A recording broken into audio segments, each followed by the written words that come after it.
Na karibu tena kwenye habari za magazeti asubuhi ya leo. Tuko hapa. Gazeti la Usaili linaweka kijiswali, linasema nani huyu anaomba kazi na cheti cha UKWATA?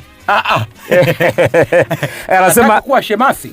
Anasema habari kamili inapatikana katika ukurasa wa 301. Ndio. Naam. Gazeti la Msema Kweli. Ndio. Uko tayari? Niko tayari. Habari picha iko hapa kubwa na maandishi mazito yenye wino mweusi, anasema ndio, uongo ni dhambi inayoepukika. Ndio.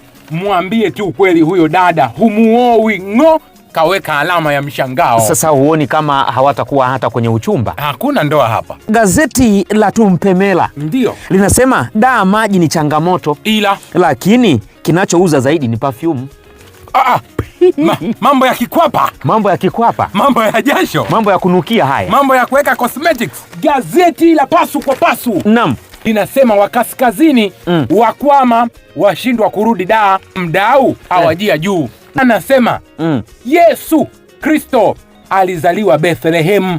Rombo mlifuata nini? Hao walifuata ndizi. Wamekwamia Rombo. Wamekwama Rombo, wanashindwa kurudi da. Wametowekea huko. Wamelala mbele. Wameshindwa kurudi Dar es Salaam. Gazeti la Wabishi linasema ogopa sana ukiiba, halafu wanaokukimbiza wakukimbize kimya kimya, yaani bila kelele. Watu wa silence. Watu wa silence killer. Watu wanakukimbiza wakiwa wamemute. Hawa ni ma silence killer hawa.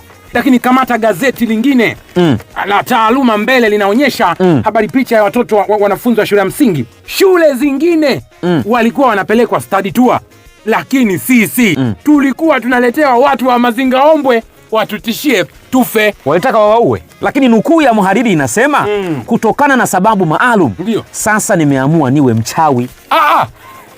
Mambo ya kupaa, mambo ya kuanga, mambo ya kuruka usiku wa manane, mambo ya vibuyu haya.